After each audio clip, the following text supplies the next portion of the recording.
Nama saya Edwin Victor, anak lelaki Josh Kandasamy. Saya mengikuti program Keselamatan dan Kesihatan Pekerjaan di OUM Negeri Sembilan.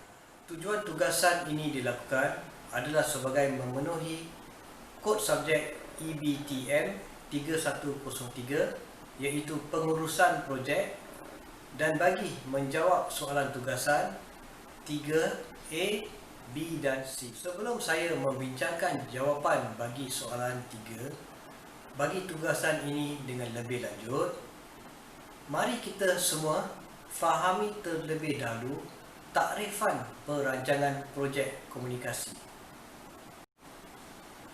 Apa itu perancangan projek komunikasi? Perancangan projek komunikasi ditakrifkan sebagai kaedah yang membolehkan anda berkomunikasi secara berkesan dalam projek dengan pelanggan, pasukan dan pihak kepentingan yang lain.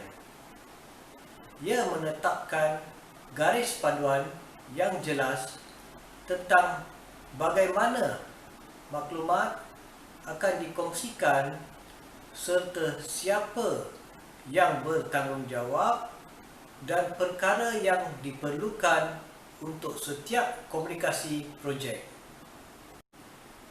Berikut merupakan elemen-elemen penting dalam perancangan projek komunikasi, iaitu pengenalan, kaedah mengumpul dan menyimpan maklumat, struktur pengedaran,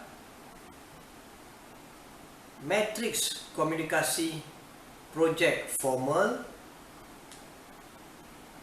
dan halaman rasmi ataupun sign-off page. Bagi membolehkan sesebuah perancangan projek komunikasi dapat dilaksanakan, kita perlulah memahami terlebih dahulu apa yang dimaksudkan dengan elemen-elemen penting dalam perancangan projek komunikasi, kerana elemen-elemen ini yang membantu membentuk hala tuju bagi program yang ingin dilaksanakan oleh sesebuah organisasi. Berikut merupakan penerangan bagi elemen-elemen penting perancangan projek komunikasi. Pengenalan. Pengenalan merupakan gambaran secara keseluruhan mengenai apa yang diliputi di dalam projek, termasuk matlamat, objektif dan tujuan plan perancangan komunikasi dalam bentuk dokumen, termasuk pasukan pelaksana atau organisasi yang terlibat dan juga pelanggan yang membiayai projek. Kaedah mengumpul dan menyimpan maklumat. Bahagian ini yang akan mengenal pasti komunikasi formal dan bukan formal, dan bagaimana maklumat tersebut akan disimpan dan dikongsi di antara organisasi dengan pekerja yang terlibat. Komunikasi formal merangkumi mesyuarat mingguan dan penyebaran maklumat melalui laporan mingguan, jadual projek yang disemak dan senarai isu dan risiko. Komunikasi bukan rasmi adalah seperti email dan telefon, yang mana kedua-dua kaedah komunikasi diperlukan untuk mengemaskini, menjelaskan dan menyebarkan maklumat status projek yang berkenaan. Struktur pengedaran. Struktur pengedaran merupakan bahagian yang akan mengenal pasti bagaimana komunikasi formal akan berlaku dan siapa yang akan terlibat. Ia mengandungi sub-bahagian untuk setiap jenis komunikasi formal dan menggariskan maklumat khusus untuk setiap jenis komunikasi formal. Misalnya, mesyuarat berkaitan status projek, laporan status projek, jadual projek serta laman sesawang yang dibangunkan oleh pihak syarikat yang digunakan untuk berkongsi maklumat berkaitan dengan projek yang dilaksanakan. Ia juga akan menggariskan bagaimana komunikasi akan dihantar, siapa yang akan menerimanya dan berapa kerap ia perlu dihantar dan dikaji. Matriks komunikasi projek formal. Pada dasarnya, matriks komunikasi projek formal merupakan gambaran visual bagi struktur pengedaran untuk sebarang komunikasi projek formal. Ia boleh dipersembahkan menerusi penggunaan grafik atau jadual yang mana ia boleh memberikan rujukan dengan cepat mengenai komunikasi yang berlaku di dalam sesebuah projek. Secara dasarnya, ia perlu mengandungi pertama, jenis komunikasi yang digunakan, pencetus komunikasi, siapa yang menerima komunikasi atau menghadiri mesyuarat, kekerapan komunikasi atau perjumpaan berlaku, sumber komunikasi atau mesyuarat. Halaman rasmi ataupun sign-off page. Keperluan sesebuah perancangan projek komunikasi disampaikan secara formal atau bukan formal adalah bergantung kepada organisasi dan klien yang terlibat. Namun demikian, ia perlu mempunyai halaman rasmi yang akan menunjukkan komunikasi yang berlaku, maklumat-maklumat berkaitan dengan projek dan mestilah ditandatangani oleh semua pihak yang terlibat dan seterusnya ia mestilah didokumentkan. Menerusi elemen-elemen penting dalam perancangan komunikasi telah memberikan idea kepada saya bagaimana untuk melaksanakan sesebuah projek dengan berkesan.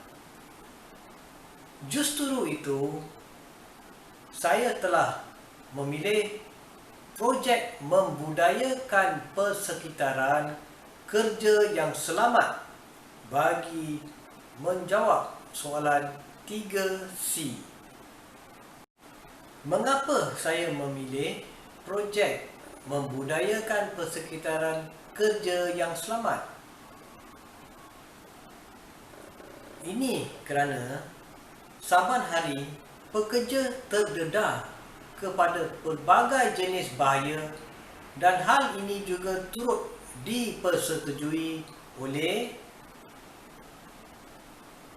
Daly dan Kleiner yang mengatakan bahawa hampir 85% hingga 98% kecederaan yang berlaku di bengkel berpunca dari kelakuan tidak selamat yang dilakukan oleh sebahagian individu yang tidak peka kepada bahaya risiko kecederaan. Dan juga Holt pula mengatakan bahawa keselamatan sebagai ketiadaan bahaya, ketiadaan ruang yang membantu mewujudkan suasana bahaya serta sebagai satu tahap perlindungan dan keadaan yang tidak berisiko. Berikut merupakan strategi pelaksanaan perancangan projek komunikasi bagi projek membudayakan persekitaran kerja yang selamat. Strategi pelaksanaan perancangan projek komunikasi bagi projek membudayakan persekitaran kerja yang selamat. Pengenalan. Tujuan projek ini adalah mewujudkan persekitaran kerja yang selamat di tempat kerja. Manakala matlamat projek ini adalah untuk meminimumkan atau mengurangkan kadar kemalangan di tempat kerja. Objektif utama program ini adalah untuk memastikan semua pihak yang terlibat, sama ada pekerja, majikan maupun klien, mestilah memahami dengan jelas mengenai perancangan pelan komunikasi supaya semua pihak dapat memberikan kerjasama dalam menjayakan projek ini.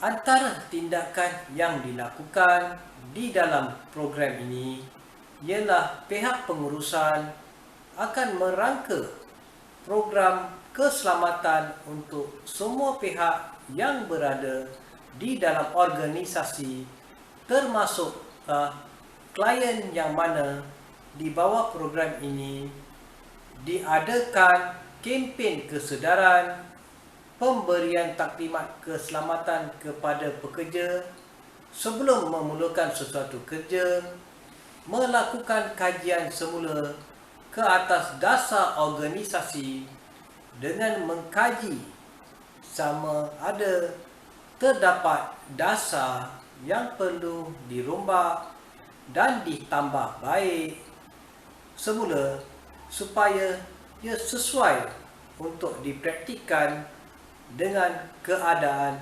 semasa. Kaedah mengumpul dan menyimpan maklumat. Organisasi menggunakan kedua kaedah komunikasi iaitu formal dan tidak formal.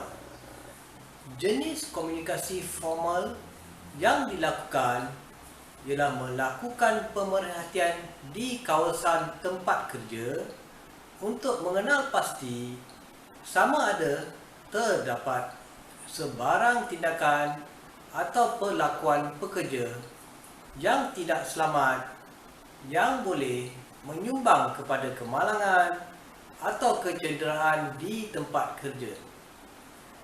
Seterusnya, menjalankan perjumpaan untuk membincangkan dapatan yang diperolehi dan penambahbaikan yang boleh dilakukan untuk projek yang sedang dilaksanakan. Manakala komunikasi bukan formal ialah menghantar maklumat berkaitan dengan projek yang dilaksanakan kepada semua pihak yang terlibat menerusi email. Tindakan ini boleh membantu mengingatkan pekerja yang terlibat untuk mematuhi aspek keselamatan yang ditetapkan oleh pihak organisasi.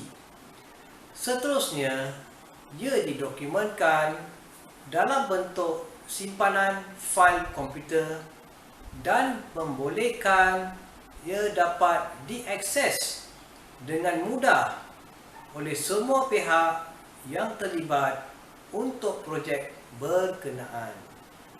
Struktur pengedaran. Pihak penyelia atau pihak pengurusan akan menetapkan perjumpaan sebanyak seminggu sekali dengan wakil pihak pekerja untuk membincangkan perkembangan projek yang sedang dilaksanakan. Maklumat berkaitan perkembangan projek yang dilaksanakan akan dipecahkan kepada beberapa bahagian supaya maklumat yang disalurkan bersesuaian dengan perjumpaan yang dilakukan. Misalnya, Maklumat berkaitan dengan status projek perlulah disertakan di dalam perjumpaan berkaitan status projek, bukannya jadual projek.